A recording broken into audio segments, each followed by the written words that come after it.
Welcome to Building Toronto's Skyline, a podcast exploring the current state of Toronto's condominium industry from a unique construction perspective through engaging and entertaining podcast interviews with the many stakeholders in the industry. This podcast is brought to you by Fusion Corp, a construction management company. Here's the founder and CEO of Fusion Corp Developments, Inc., and author of Building Toronto's Skyline and Battle of the Skyscrapers, the host of this podcast, Nick Ainis. How you doing, Nick? Good. Mike, how's it going? Do you know what day it is today? Today? Yeah.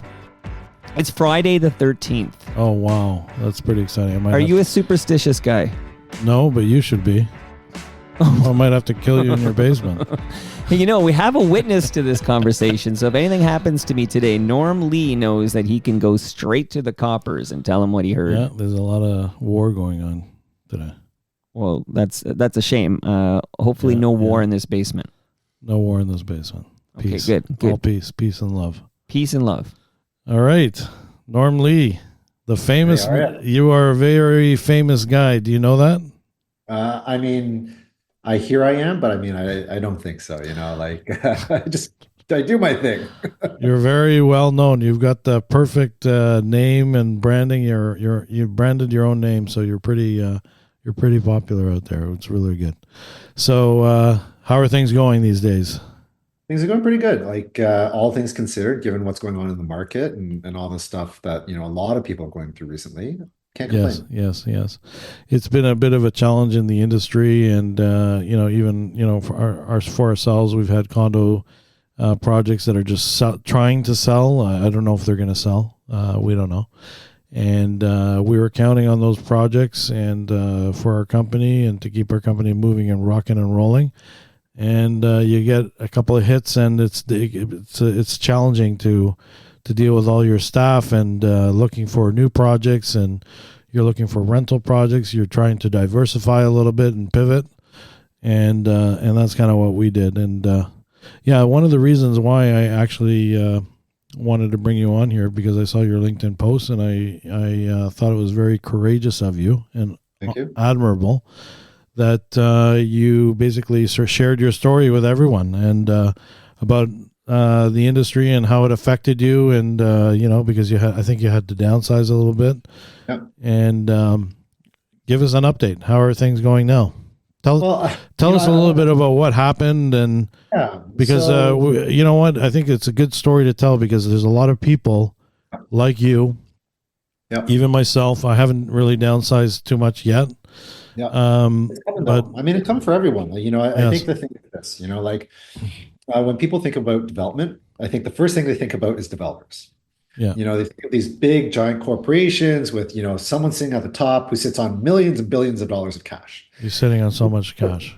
But the truth is, the industry is made up of a lot of, small to medium sized players like myself. I've been doing this for 20 plus years, but I've always kept it like small boutique, and for the most part, it's been a pretty good ride, for the last 20 years, it's been great. Yep.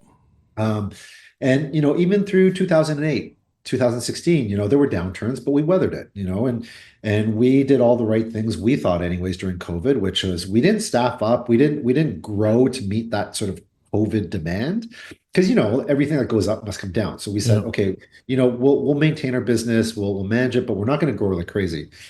Never in all my 47 years of life have I seen a downturn like this.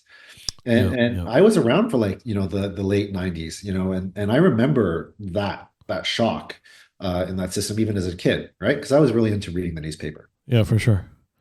But I've never seen anything like this where if you go ahead. Yeah, no, because in my book, Building Toronto's Skyline, we study the various decades, and actually, if you look, there's a bit of a comparison from the late 80s and to the late 90s. There was that sort of scenario where there was a lot of inventory and prices came down, and there wasn't much happening in the condo industry. Then it picked up again in 97, or sorry, not probably around 98, 99, and then into the 2000s. So, but no, go ahead, continue on. So I've never seen anything quite like this, right? Like we're 90% off. It's like 89% off from peak right now. Yes. And I tell people, if the market's off 90%, how do you maintain 100% of your staff? How do you maintain 100% of your business? You can't. Yes. You You can. really have to pivot. And so, we were doing well, we were doing okay. And then it just sort of fell off a cliff in about January of this year. The signs were there a little bit earlier, but I love to try to maintain and preserve people's jobs as long as I can. And there are Yeah. lessons there. But in January went off a cliff and we got sort of forced into a corner and it was a pretty steep decline. We had to lay off 75% of our staff. Wow. We were in Toronto, we were about 30, 35 people, and now we're down to about 10, including Right. myself. And the main reason why I put out the story was because I think everyone in our industry at some point is going to go through this. We're just on different timelines. Yeah. I'm in the conceptual and marketing phases of most projects, so I'm very, very early. Right. Sales comes after that, so I think sales teams are going to start facing the same questions and same problems. Makes And sense. then I think last is going to be construction, right? And Yeah. construction, which you're in, you're already starting to feel it. Yeah, and I'll just add to that, and it's a great point. Basically, what happens when there's any sort of disruption in the economy, if you have a few jobs and they're like sort of just starting construction, you've got like almost a year or 2 years to weather the storm. Yep. And that's kind of good on a construction side. But on the same side, at the same time, you can actually get stuck where you're finishing all your jobs and you're ready to start some new jobs. And if you get caught, it's a timing issue. It's all timing. And so that's what we got caught in, right? Like, and the other thing that's going to really sort of mess things up for us anyways, is a lot of clients were very generous during the sort of trailer months of the good times. So they knew things were going south, but they still kept feeding us jobs because they said, oh, there'll be a comeback. And, so we're going to give you all this work. You're going to finish this work. And so I can say confidently, we've probably got in our book alone, like 9 or 10 projects that have been finished, completely finished, ready to go. So even when the market comes back, you've got 10 projects or more for just 10 projects on our side. So, Yes. the other, how many projects do they have? So you probably have 50 projects waiting in the wings to go to market. Yes. 50 projects in a regular year is a full year worth of work. Excellent. Excellent. So like I think, it's just, look, it's been 20 plus years of good times. And now you got to Take a little breather. Yeah. Yeah. So how do you deal with it? Did you process it mentally and all this kind of stuff? Because that's some of the things that it's good to do is sort of process when you're going through an issue. You have to say, hey, I can't. It's tough, man. You can't Like, you can't control certain things, obviously, right? you can't, but I mean, I think, as business owners and, like we always take things quite personally. Yes. It's our baby, it's our creation. And so I did hit some pretty rough mental health patches. Right. And then, because I was sharing so publicly, a lot of people would reach out to me and share their stories, and I'm always here to listen and I'm always here to help. But that started compounding my own feelings, and it was just a bit of a snowball. But at the end of the day, I have a really strong network and really great friends, and a lot of people were like, hey, like, this will pass. And Yes. what else are you gonna do? You got to get through it. So Well, finally, the thing is that at the end of the day, you still have to wake up and do something every Yeah. day. exactly. And you're going to do what you know. You can do what or take your what we're doing is we're taking our skill sets and we're applying them in other arenas. Yeah, and that's a good idea too, because one thing we learn is when we're vulnerable in a situation that perhaps we weren't as diversified enough. Well, that's exactly it. And I think, the success stories I'm seeing are the people that, either by circumstance or by luck, weren't completely concentrated in pre-con. And the ones that are hurting the most, much like myself, were the ones that somehow, like, I didn't plan to be, so saturated in pre-con. It just sort of happened, right? Because pre-con became this really great big business that fed a lot of mouths, and it was almost too easy. There was work everywhere. It was so abundant with opportunity. And so we sort of lost sight of keeping our portfolio diversified. And we're paying for that now, but it's Yes, also a good yes. lesson. And so, you learn and you retool for the future and you make sure that, Yeah. you diversify your market segments a little more going forward. Yeah, similar to Fusion Corp is we're doing a lot of multi-res. That's what we do. We specialize. That's primarily 99%, 95% of our business is multi-res. And so you have to learn to pivot. And like there was a time early on when I started my company that we did smaller projects, smaller general contracting jobs, and so we're looking at doing all sorts of things these days. And there's also similarities in the multi residential construction. A hotel is built very similar to a condo. Also, long term care. There's affordable housing, which I've done before in the past. So we're also trying to pivot a little bit and sort of diversify our services to other sectors of the construction industry. So it's it's definitely you have to go in there eyes open, and I think you did a great job. And I think, like I said, I commend you for sharing your experience, and Well, I think that it really resonated with a lot of people. the main thing about sharing my experience, I think, was for me, it wasn't so much about sharing my experience, but more so, because we were one of the first companies to really have to downsize. Yes. And there's always that stigma, like when you're having to reduce your team. People think like, oh, those people got cut, so they must have been like, the people that weren't quite so good, or they were the less talented people.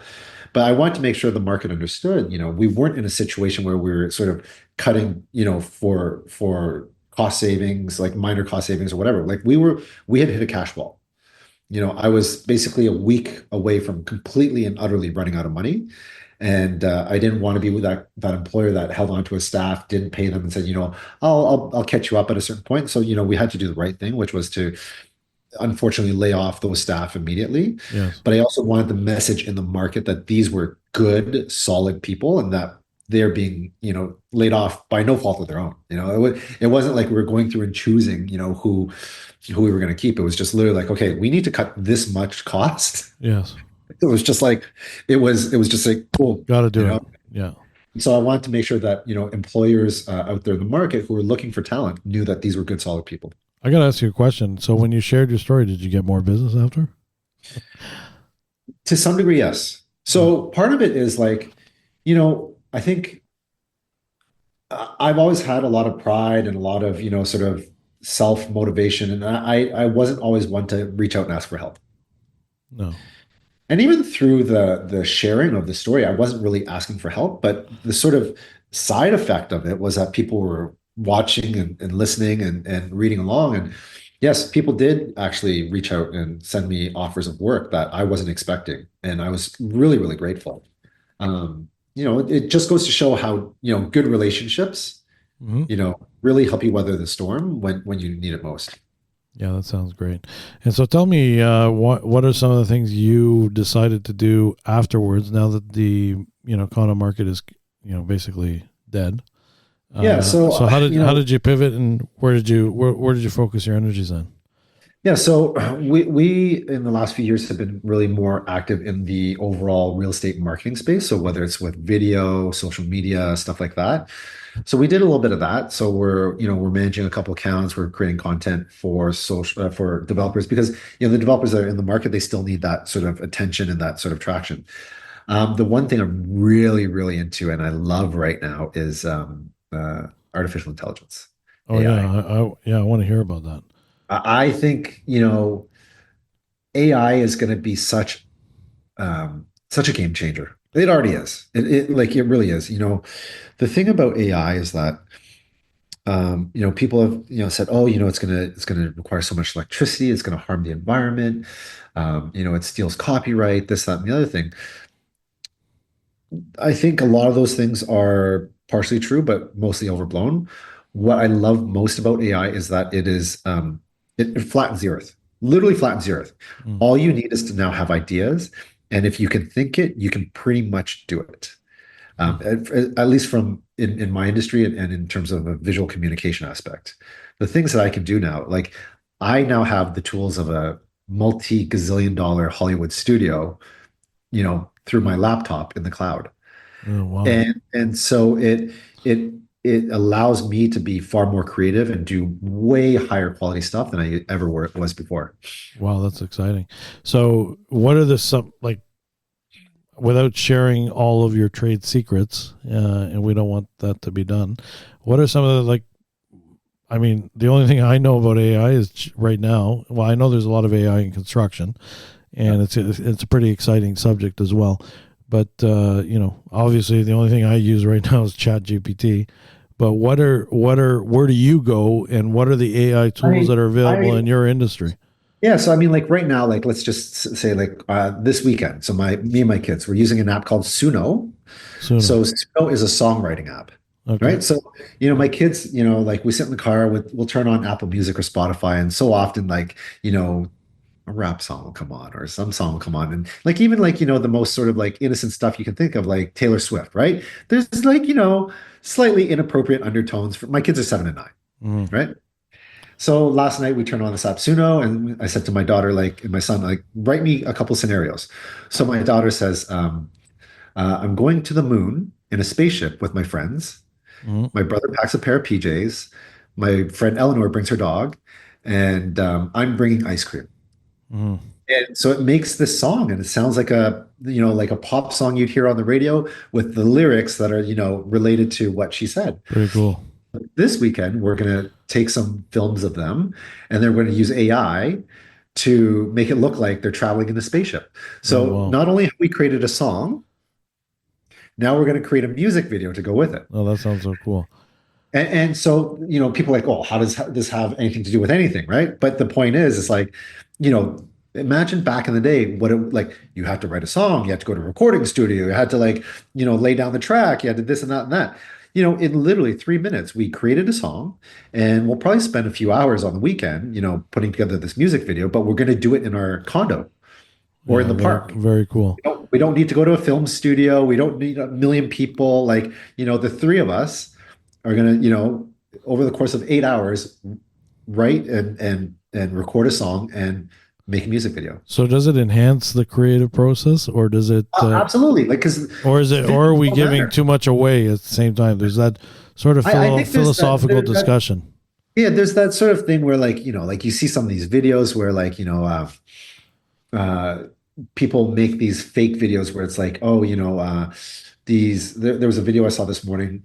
This right-wing group created this video of a bunch of refugees on a boat saying how they were coming to England to take advantage of the welfare system and all this kind of stuff. So there are dark sides to it, Yeah. but I think for the most part, I believe in the better side of human nature, and I think that it's going to unleash creativity. Yeah. Like I think, But I honestly think it should be used appropriately, because then you're giving away, there's basics that you should be doing yourself. There's some things you have to do to sort of control on your own, rather than 100%. we But like, become lazy. Like we're like kids are going to become lazy, or there's well, this no, but see, whole this is the thing. philosophical discussion So around Nick, this. this is the thing, right? So like, my children maybe never would have had the opportunity to become uh, a music video director or a movie director. Yes, yes, yes.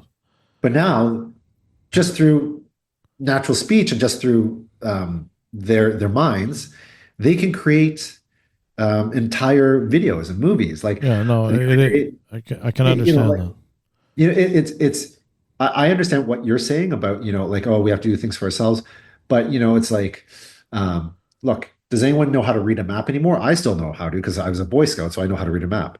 You ask anyone if they know how to read a map? No, but through the power of your phone, we can go far more places than we ever did, Yes, yes, yes, for sure. right? Because you have the GPS on your phone, right? So it's an evolution, right? It is, it is. But I think we have to have that sort of, we can use that technology, but have the human sort of oversight and control over 100%. how we're using it. And Well, I think that's very important. That's the most important part, is that like we still have to verify. You can't trust it 100%. Like I use ChatGPT for a lot of stuff. I always verify, like, I use it for a lot of data entry, and I always do a quick, at the very least, scan of all the numbers to make sure it's entered the right numbers. Yeah, for Like sure, you for can't sure. trust it 100%. So tell us about some of the AI tools you're using for your business. Yeah, for sure. And AI tools are share everywhere. share what you want, because I don't, because I don't know anything about your well, I know you guys do beautiful renderings and everything like that. I have no idea how you do them. So let so me if show you you. can tell us a little I'll bit show you about it. something. Yeah, please. So can you see this? Yeah. Okay, so this is a rendering we created of a building for BDP Quadrangle and Carterra. So it's an old Republic site that they transacted to Carterra, and so Carterra was doing due diligence when they were transacting the site. They wanted to know what they could put on the site. So we created that rendering. And then just for fun, so then I created this. So this is on my LinkedIn profile right now. Yeah. So it's just a time-lapse video of it going from day to night. Wow. And so you can see it again here, it's looping. Yeah. So it took us 3 days to create the rendering. Okay, because for the rendering, you still need to, have a human input, all this kind of stuff. We have to do it properly. For that video, it took me 3 minutes. With sound, lighting, everything. But you're not going to tell us how.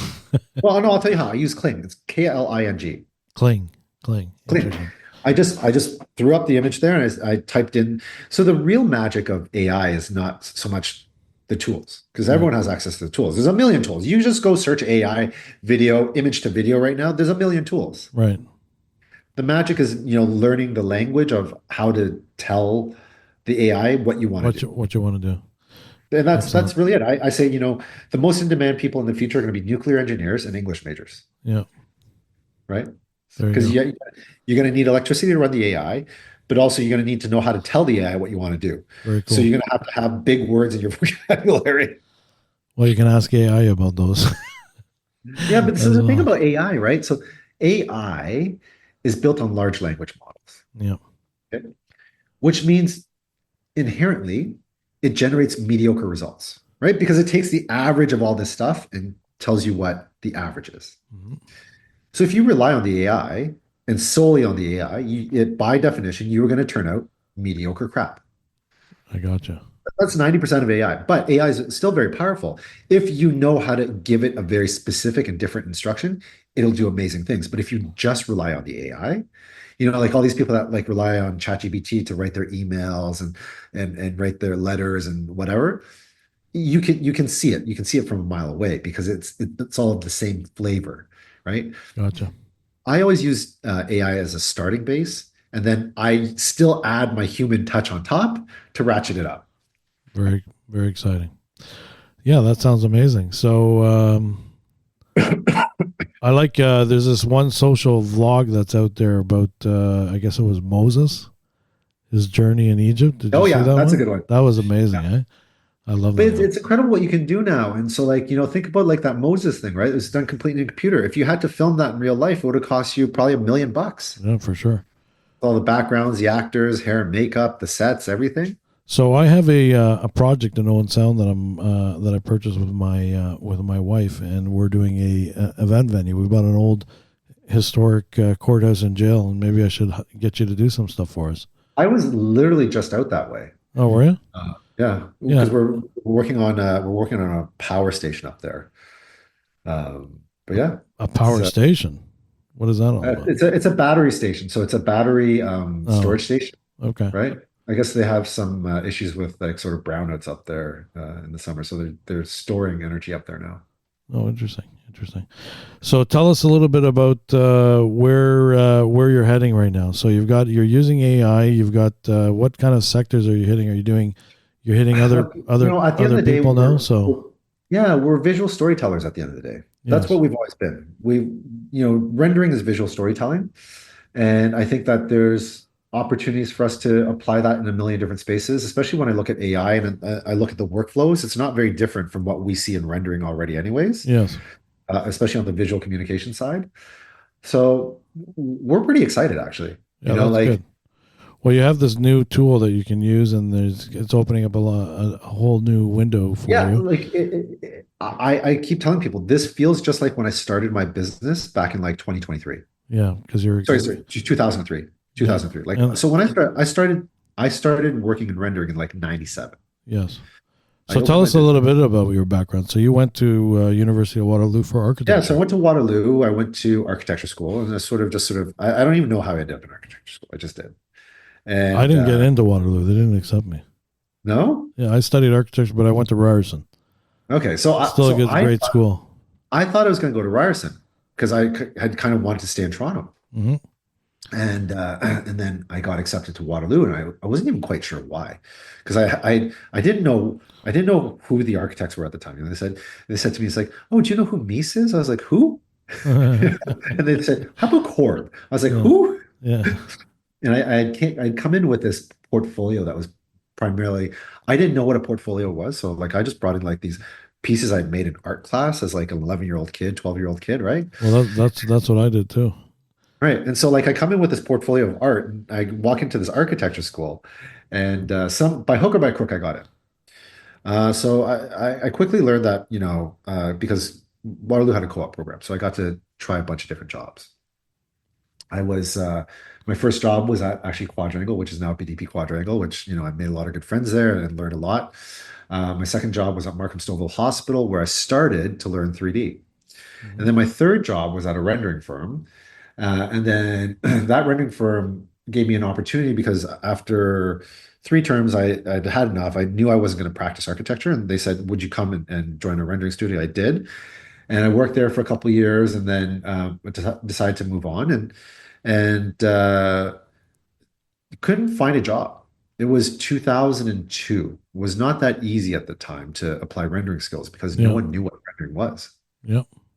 It wasn't that in demand. People were still doing hand Still drawing, doing models and stuff like that in the still doing sales models and office. hand drawing. So I had to start my own thing and started in my mom's basement. And the rest is history. Yeah, good. Uh, I What always kind of say projects did you get in the beginning? in the beginning, I was getting like community centers, I was getting theaters, I was getting a lot of university stuff. Back in the day, it was that was the early 2000s. So that was, when we were just sort of the government was plowing a lot of money into arts and education facilities. So I was doing stuff like a lot of stuff at U of T. I actually ended up doing stuff. I ended up doing Jets Giant Stadium actually in New Jersey. Oh I wow, did Madison Square Garden. wow. I did the Maple Leaf Garden renovation. With I did a bunch of cool shit. yeah, very cool, very cool. So what were your breakthrough projects? Do you think? Like, what was your I think first? the breakthrough projects for us. We worked on the Eglinton Crosstown, which is a sort of infamous project. We did the Mhm. renderings from end to end for that. Oh wow. That was probably our biggest commission at the time. And Did then you bid on that publicly or? we bid on it as part of the consortium. So we were So invited to. you joined someone We else were part of and Crosslinks. okay.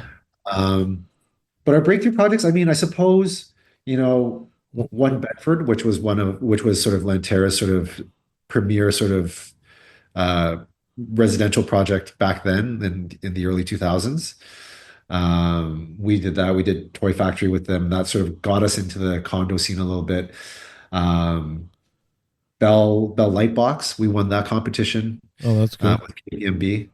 CIBC Square, we won that competition with Wilkinson Eyre, the architects there. We won a bunch of competitions actually with architects that for some pretty significant stuff. Like we did Quayside, won that with them. Yeah. So you joined like other architectural firms to create your renderings and stuff like that. Yeah, Is that so how it? architectural firms will often like when there's a big competition, they'll call us to be part of their team to Yeah. help produce higher level renderings than they can produce in house. To And help yeah, win the competition, I think the visuals yeah, are we help very them win the important. competitions, like and we've been very lucky to be on the winning side of quite a few competitions. I can't even remember them all at this point. Like, I mean, I've been in business for 25 years almost, right? Yeah. Well, It there's a gets a little ton of them. hazy. So when did you actually go like full mainstream into the condo market? Mainstream into the condo market, I'd say 2016, 2017, around then. 2016, 2017. There was a little bit of that dip in 2016, 2017, and then, things started picking back up and we started getting more calls from like Menkes and Dream and the big boys like that. And it was actually COVID. COVID is what really, really made it for us. Hmm. Um, Because of so everybody changed how they were marketing and selling. Well, so that's exactly it. So COVID hit, and we were already sort of getting tied into to the condo market. And so when everything stopped, thankfully we had the subsidies. So, it wasn't a financial emergency, but it was like, what are we going to do? How are we going to maintain the market? And so I sat there for a few months just trying lots of different things. I would just sit in my office just by myself because no one could come into the office. I'd sit in my office all day, just like literally throwing pasta at a wall. I was doing projection mapping on models. I was doing all kinds of other stuff. But then one day I watched my friends DJing because I used to be a DJ. I used to be a club DJ for like 25 years. And so I had all these friends who were DJs, and that was their main source of income. And so they had to figure out a way to support themselves. Yeah. So they started DJing online, on Twitch, on Instagram, on whatever. And so I was like, I sort of looked into how they were doing it. I was like, oh, okay, so this is like live streaming. I didn't know what live streaming was at the time. I said, oh, this is not like unlike live TV. It's like a newscast. So I spent the better part of like 4 months creating like a newscast for condos, with the intention of using it as a vehicle for launching condos. And it took a while to convince anyone to wrap their heads around this idea. And because people are like, what are you talking about? How are we going to sell condos online, like live stream? And I was like, well, you don't have much of a choice right now. Everyone's locked in their offices and their homes, and they can't come out into the streets. And because you have to remember, this is still the point in time when people are like, you can't go to the playgrounds because if you touch the metal on the playgrounds, you could catch COVID. You remember that? I do. You do, right? Sad. But Sad, that was but the true. point of the world with that, right? Yeah. We're all locked in our homes. No one can go outside, but we still have to carry on with life. Yeah. So finally, the boys over at Austin Birch, Jamie and Eric, I got connected to them and I pitched them this idea, and they said, "Wow, this is interesting." And we did District Trailside 2. We launched it on Zoom, but in this sort of format with the graphics and everything. And then Center Court caught on after they saw that, and so they brought us in for 199 Church. And the rest is history. Like then you had basically, 2.5 years of like online launch after online launch after online launch. And, there's very little I lay claim for, but like, what would happen in a live stream? Like what, like basically, like imagine like a live newscast. So, right? But who's in it? It's the sales team. We were basically creating infomercials for condo. Oh. And off the back of those infomercials, I think, during COVID, how many billions of dollars worth of condos were sold? I think with Center Court alone, we sold $3 billion worth of condos. Oh my God. That is incredible. Online. Wow. Like who would have thought? Like now we're back to normal, so no one, really does this stuff. But like think about that. Like and that's why I say like in this moment as well, things have come to a crawl, to a halt. Things have changed a lot. Things have changed a lot. So here I am sitting in my office, and yes, there was a little bit of pain, but the way I look at it is, okay, I'm going to reuse those muscles that I used to invent the live stream launch. I'm going to sit in my office, which I do every day. I'm going to keep throwing pasta at that wall, right? Until I figure out find something else. That's all you got to do. That's amazing. Great story. Very uplifting. You got to have optimism, right? Like it's true. What else we got? There's nothing else. So I totally agree with that philosophy. You've got an amazing spirit and creative will, and you can see that. And it's really amazing. This has been a great discussion, and we've learned a lot about you. And where do you see the future of the condo market? Why don't you give us your future outlook? And where do you see Toronto, in 10 years? Like, because there's a lot of problems right now. We've had problems with interest rates. It got better, but it's, we've got a lot of global turmoil right now. It's causing a lot of problems. We have the Trump tariff issue. So many issues. Long term, I think we're well positioned as a city. As a geographic location, I think Toronto is a very desirable place to live. Mm-hmm. If you think about climate change, if you think about crazy weather patterns and, flooding, forest fires, all this stuff, we're very well insulated as a geographic location. True. So I think as time goes on, Toronto is going to actually become a more attractive place to live. Good governance, like you can say what you want about, the drug use, the homelessness, all of that, but like you go to any major city, and they've got similar problems. Mm-hmm. I think what we have is access to fresh water, we have clean air, we have still fairly moderate temperatures, we have, relatively good governance and good banking. So that's going to make this place a great place to live. I think what we have in the short term is a mismatch between what developers are offering into the market right now and what people need. So like, for instance, I recently got separated, and so I'm living in 630 square feet, 2 bedroom, 2 bath apartment with my 2 kids. Wow. On the surface, it sounds small, but I think that's manageable. For me, I've really come to enjoy it because downtown living, I walk my kids everywhere, it's great. Mm-hmm. But once you get smaller than that, and I'm talking about, there's like 450 square foot, one beds, you're now down to like 297 for a studio. Right. That type of space becomes really difficult to navigate as a human being. Yeah.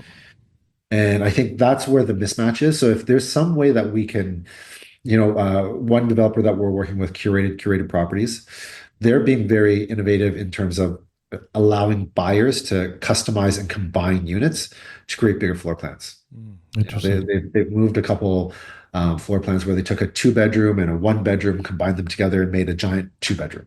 Excellent. Yeah, I think you got a point there, because there was that, we were feeding this investor market. Yeah. And we don't have a housing shortage. I'm gonna say this straight up. We don't have this shortage of housing. What we have is a shortage of housing that people want to live in. Right. There's a difference. And you know what? Condo living, I build condos, but I live in a house. Yeah. And one of the things I said is like, okay, it's nice because it's a great location. There's a lot of action downtown and a lot of things to do, and it's great in that capacity. And it all depends on what you do for a living as well. But one thing I noticed is that there's nothing really I'm sorry to say, but there's nothing that appealing to buy a condo unless it's like, because they're too small, they're too cookie cutter. Sometimes sometimes you get terrible views and stuff like that. They got to do better. They got to do better than that, Norm. Come on. I think the thing is, I think people have to get used to this. I think that we can move further out. You can go go live in Caledon, Singhampton. Go live in Caledon. Go live in King. Go live in wherever. Yeah. Me personally, I'm a very I'm a very vibrant young 47. Okay. I still like to go out. I still like to go, see my friends, go have a good time. If I lived in like King City, I wouldn't be able to do that. Like, where would I be going? To like the local bakery and sitting with the paisans having a fucking spro, right? Like, that's not my life, right? I still like to go to the clubs. I still like to go to the bars. I still like to, hang downtown. But I like to be able to do that. Obviously, you can't drive, right?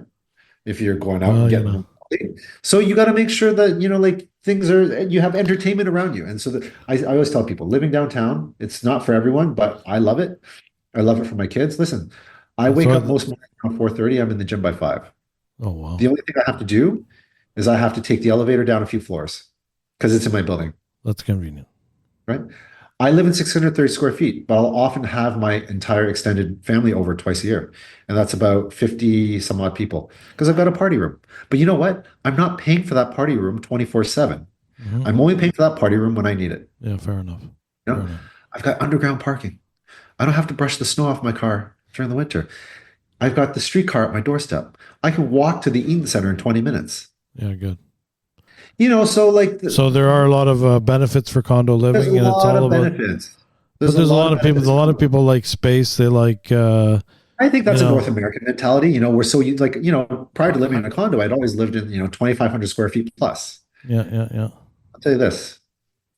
When company comes calling, my place is a mess. I got 2 kids. The little shits, right? Like everything gets turned upside down.